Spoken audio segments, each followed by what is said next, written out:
शाम के ऑलमोस्ट 5 बजने ही वाले थे। आदिति अपनी ही धुन में खोई हुई थी। अचानक से उसे कदमों की आहट सुनाई देती है। आदिति को लगा नंदिनी दीदी आई होगी। उसने मुड़ के देखा तो वहाँ शौर्य था। वो अंदर आती हुई आदिति से कहता है, अरे ये क्या, आप अकेले ही घर पे हो? मॉम के साथ गए नहीं घूमने? बोर हो गए क्या आप इतने जल्दी दिल्ली से, या फिर दिल्ली वालों से? अरे नहीं नहीं, बोर क्या होना, मुझे तो वो बुलाते, लेकिन मैं उनके ग्रुप में किसी को जानती नहीं, ना ही यहाँ किसी को ज्यादा पहचानती हूँ, इसलिए मैं उनके साथ पार्टीज में जाना पसंद नहीं करती। इससे अच्छा मुझे घर पे लगता है अपने दोस्तों के साथ। दोस्त? कहाँ है दोस्त? ये क्या, ये देखो, आदिति ने किताबों की तरफ अपना हाथ दिखाते हुए कहा, और दोनों भी जोर से हंसते हैं। चलिए आज मैं आपके लिए कुछ बना के लाती हूँ। वैसे आप क्या लेना पसंद करोगे, चाय या कॉफी? अदरक वाली चाय कैसे रहेगी? ओके, ऐसा बोल के आदिति चाय बनाने के लिए किचन की तरफ जाती है और शौर्य वही हॉल में बैठा होता है। थोड़ी देर बाद कुछ स्नैक्स के साथ और चाय के साथ आदिति शौर्य को वही हॉल में ज्वाइन करती है।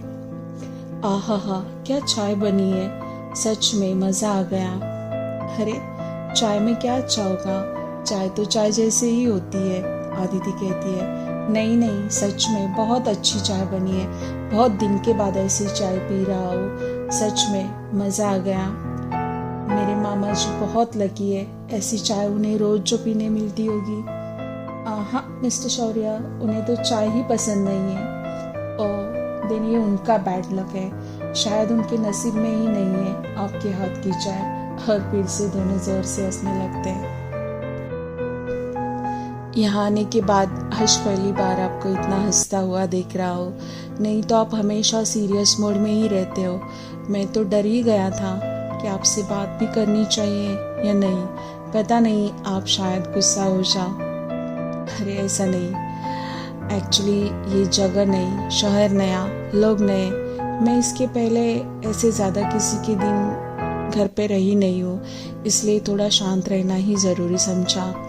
और ये बात मैं आपके बारे में भी ही बोल सकती हूँ शौर्य, आपने भी कहाँ बात की, शादी में देखा हुआ शौर्य और अभी का शौर्य बहुत डिफरेंस है। हाँ बिल्कुल सच कहा आपने।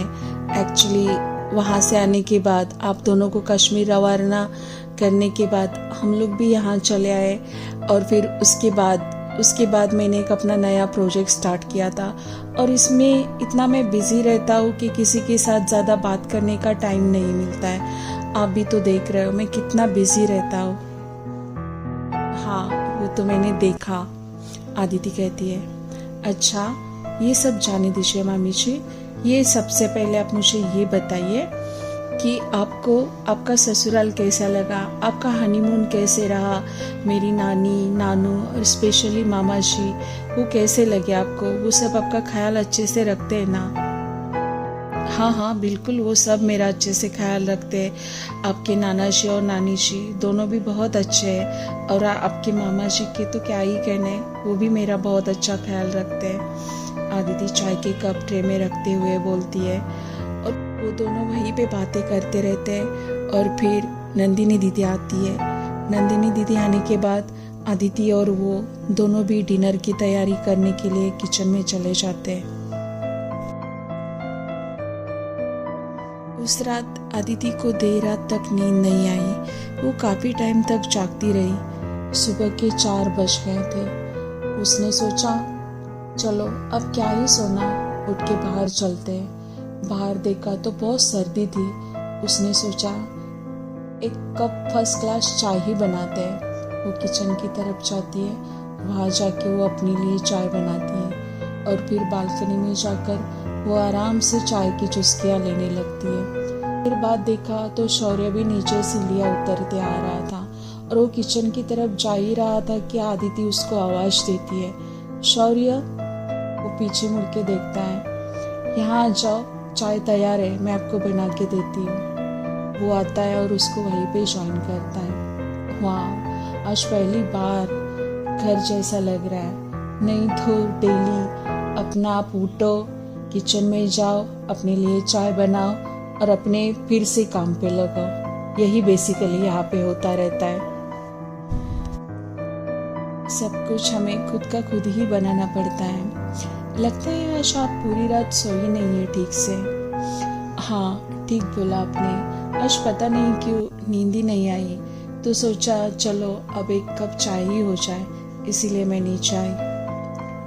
थोड़ी देर दोनों बातें करते, फिर शौर्य तैयार होकर ऑफिस के लिए चला जाता है। जाते टाइम वो अदिति को कहता है, मामी श्री शाम को तैयार रहना, हम शाम को दिल्ली की सैर कराएंगे आपको। ओके मिस्टर शौर्य। अदिति उसे बाय करके अपने रूम में चले जाती है। थोड़ी देर बाद नंदिनी दीदी उसके कमरे में आती है और उसको कहती है कि अदिति, मैं आज बाहर जा रही हूँ और आज मुझे आने के लिए देर हो जाएगी।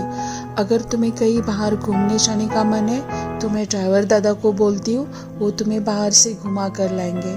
कभी भी अगर किसी भी चीज़ की ज़रूरत है तो मुझे कॉल कर लेना या तो फिर ड्राइवर दादा को बोल देना। ओके दीदी, मुझे अगर मन करेगा तो मैं ज़रूर जाऊँगी उनके साथ, थोड़ा घूम कर आऊँगी। आप बेफिक्र होकर चले जाइए। नंदिनी दीदी चले जाती है और अदिति अब घर पे अकेली ही होती है। वो सोचती है चलो टीवी ऑन करते हैं। वो टीवी ऑन करती है तो मूवी लगी होती है अनकही। अदिति मन में ही हंसती है। कुछ कहानियाँ कितनी अजीब होती है ना, वो कभी सुनाई या लिखी नहीं जाती, खुद ब खुद बन जाती है। आत्माओं की गहराई से बनती है ऐसी कहानियाँ, वहीं पे पनपती है और वहीं पे खत्म भी हो जाती है। मूवी देखते देखते उसकी आँख कब लग गई उसे ही पता नहीं चला। गाड़ी की हॉर्न की आवाज से उसकी नींद खुल गई। उसने देखा तो शौर्य था। अरे आज ये जल्दी कैसे वापस आया? वो सोच रही थी कि एकदम तूफान की तरह शौर्य अंदर चला आता है और अदिति से कहता है, अरे ये क्या, आप अभी तक तैयार नहीं हुए? मैंने जाते टाइम आपको बोला था ना तैयार रहना, हम बाहर चलेंगे कहीं घूमने। अरे हाँ, मैं तो भूल ही गई थी, मुझे पता ही नहीं चला कब 5 बज गए। आप मुझे 10 मिनट दीजिए, मैं तैयार होके आती हूँ, तब तक मैं आपके लिए चाय बना कर लाती हूँ। अदिति शौर्य के लिए चाय नाश्ता बना कर लेकर आती है और अपने कमरे में तैयार होने के लिए चले जाती है। थोड़ी देर के बाद अदिति तैयार होकर नीचे आती है और दोनों भी बाहर घूमने के लिए निकलते हैं। दिल्ली के रास्ते पे शौर्य की कार दौड़ रही थी। वो लोग ऑलमोस्ट दिल्ली के बाहर आ चुके थे। कार की दोनों भी खिड़कियां ओपन करने के बाद शौर्य थोड़ा सांस लेता है और बोलता है, सच में कितनी शुद्ध और फ्रेश हवा है दिल्ली के बाहर। मन प्रसन्न हो गया। और वैसे भी आज मैं बहुत खुश हूँ। सुबह सुबह आपके हाथ की चाय, उसने तो मेरा आज जैसे दिन ही बना दिया। ऑफिस का भी काम आज वक्त से पहले ही डन हुआ और अभी की ये सुहानी शाम हमारी मामी श्री के साथ, इससे ज़्यादा और क्या ही, अभी की ये सुहानी शाम हमारी मामी श्री के साथ, इससे ज़्यादा और क्या ही चाहिए इंसान को। सच में आज मैं बहुत खुश हूँ। अदिति शौर्य की बातें और उसका सचमुच में खिला हुआ चेहरा देखकर वो खुश हो जाती है। चलिए, तो आप भी अभी जल्दी जल्दी शादी का सोच लीजिए, ताकि हमारे लिए भी एक नई दोस्त आ जाएगी। अरे शादी का क्या, हो जाएगी, आज नहीं तो कल। जीवन साथी तो मनपसंद का मिलना चाहिए। ओह, तो क्या आप मुझे बता सकते हैं आपकी पसंद कैसी है? देखिए मामीश, मुझे कोई फैशनेबल डॉल तो नहीं चाहिए। उसको पिकनिक, पार्टी, क्लब, मूवीज के अलावा अपने हस्बैंड की तरफ ध्यान देने का टाइम ही नहीं होता। सो मुझे कोई ऐसा नमूना नहीं चाहिए। मेरे लिए मेरी जीवन साथी की डेफिनेशन बहुत अलग है। अच्छा, तो जरा हमें भी सुनाइए कि आपकी पसंद और आपकी डेफिनेशन जीवन साथी की क्या होगी? अदिति ने उत्सुकता से कहा। पता आपको, मैं बचपन से देख रहा हूँ। मैंने अपनी नानी को देखा है, अपनी मॉम को देखा है, सोसाइटी की कई औरतों को भी देखा है।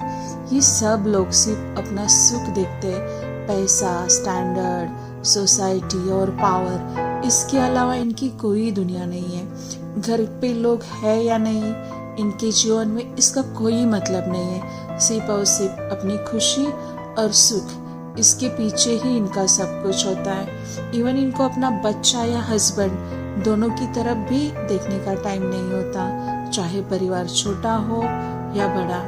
इनके लिए सब एक जैसा ही है। ऐसा कैसे बोल सकते हो आप? माँ ने बड़ा किया तभी आप बड़े बन गए ना, ऐसे थोड़ी ना होता है। नहीं, मुझे माँ ने बड़ा नहीं किया है, मुझे नेचर ने, इस सृष्टि ने पाला है। वो एकमात्र रीजन थी मुझे जन्म देने वाली, बाकी सब में उसका कोई हाथ नहीं है। अब मैं क्या ही बोलूं, आदिति की बातों में भी उदासीनता आ गई। वो शौर्य की बातें सुन के थोड़ी अपसेट हो गई। आपको पता है, राघव मामा पहले बहुत बीमार था और उनकी बीमारी की वजह कहीं ना कहीं नानी ही थी। जी हाँ, मैं नानी को ही दोष दूंगा, क्योंकि नाना जी उनके बिजनेस में ऑलवेज बिजी रहते थे और वैसे भी घर की ज़्यादातर क्या पूरी जिम्मेदारी नानी जी की थी, तो भी उनका ध्यान कभी घर की तरफ नहीं रहता था। Always party, club, shopping, function, यही सब वो करती रहती। और यहाँ मॉम का भी तो सेम ही है। जब मामा बीमार थे और नानी उनके पास जाती तो वो हमेशा उनसे मुंह मोड़ लेते। पता नहीं नफरत थी या किसी बात का गुस्सा, लेकिन उसके बाद मैंने मामा को कभी नानी से ज्यादा बात करते हुए नहीं देखा। और कुछ सालों बाद तो वो चले भी गए आउट ऑफ इंडिया अगली पढ़ाई के लिए। पढ़ाई के बहाने वो बाहर ही चले गए। दरअसल वो पढ़ाई के बहाने अपनी फैमिली से दूर रहना चाहते थे। ऐसे लोग क्या ही काम के जो अपने ही बच्चों को टाइम ना दे सके, उनकी ठीक से परवरिश ना कर सके। लेकिन शौर्य, इन सब का और शादी का क्या कनेक्शन है? आदिति पूछती है बहुत कनेक्शन है, क्योंकि मॉम जो भी मुझे रिश्ते सजेस्ट करती है वो सब उनके फ्रेंड्स के फैशनेबल बेटियों के रिश्ते होते हैं, जो बनावटी है, शोपीस है, जिन्हें पत्नी धर्म से कोई लेना देना नहीं है। इनका इससे कोई वास्ता नहीं होता है। उनको उस कर्तव्य का कुछ मतलब ही नहीं पता होता है। मुझे ऐसी लड़की चाहिए, मुझे ऐसी लड़की अपने आसपास भी नहीं चाहिए, शौर्य कहता है। तो फिर आपको कैसी लड़की चाहिए शौर्य? शायद अब वो नहीं मिल सकती, शौर्य दूर कहीं देखते हुए बोलता है। क्यों?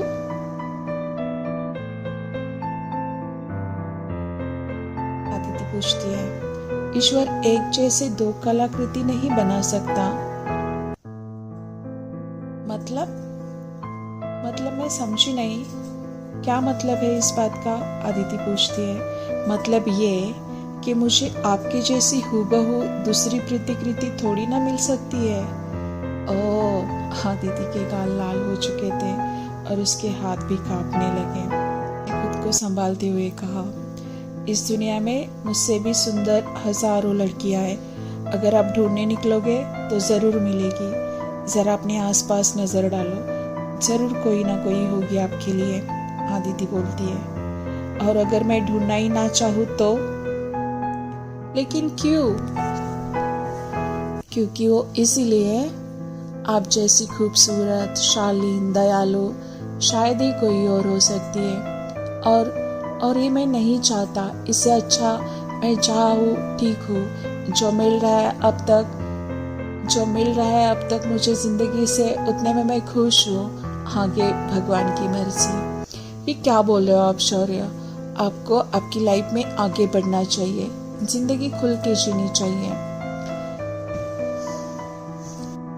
मैं जो हूँ ठीक हूँ आदिति।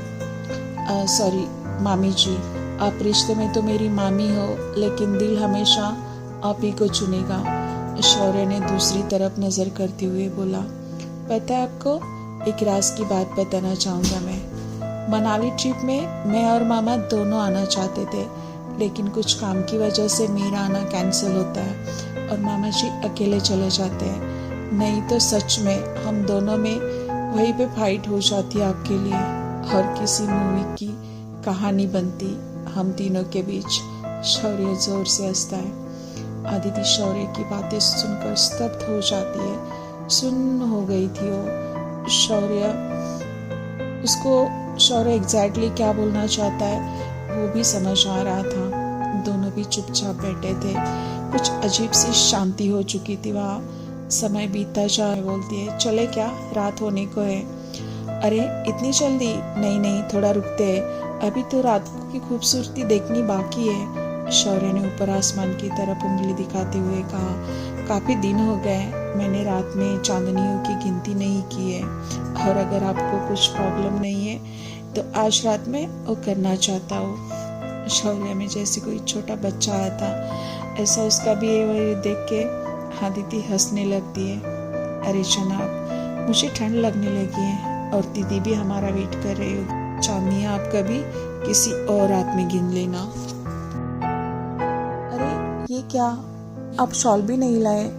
अरे मामी जी, ये दिल्ली है और यहाँ की ठंड कानपुर की जैसी नहीं है, बिल्कुल अलग है। आपकी कानपुर में पलक झपकते ही चले जाती है, यहाँ की सर्दी बिल्कुल अलग है। और वो अपना कोट निकालकर आदिति को पहनने के लिए देता है। लीजिए, इसे पहन लीजिए। आदिति शौर्य का कोट पहन लेती है और दोनों भी घर की तरफ निकल पड़ते हैं। अभी कुछ देर पहले आदिति अपने आप को एकदम फ्रेश महसूस कर रही थी। काफ़ी टाइम के बाद उसे रिलैक्स फील हुआ था, लेकिन अब उसे थका हुआ महसूस हो रहा था शौर्य की बातें सुनकर। शौर्य की बातें उसे परेशान कर रही थी। उसके कोट की गर्माहट उसे बेचैन कर रही थी। वो उसके शरीर के भीतर भी जा रही थी। उसने अपने सिर को सीट पर टिका दिया और अपनी आंखें बंद की। आदिति को सोता हुआ देखकर शौर्य म्यूजिक ऑन करता है।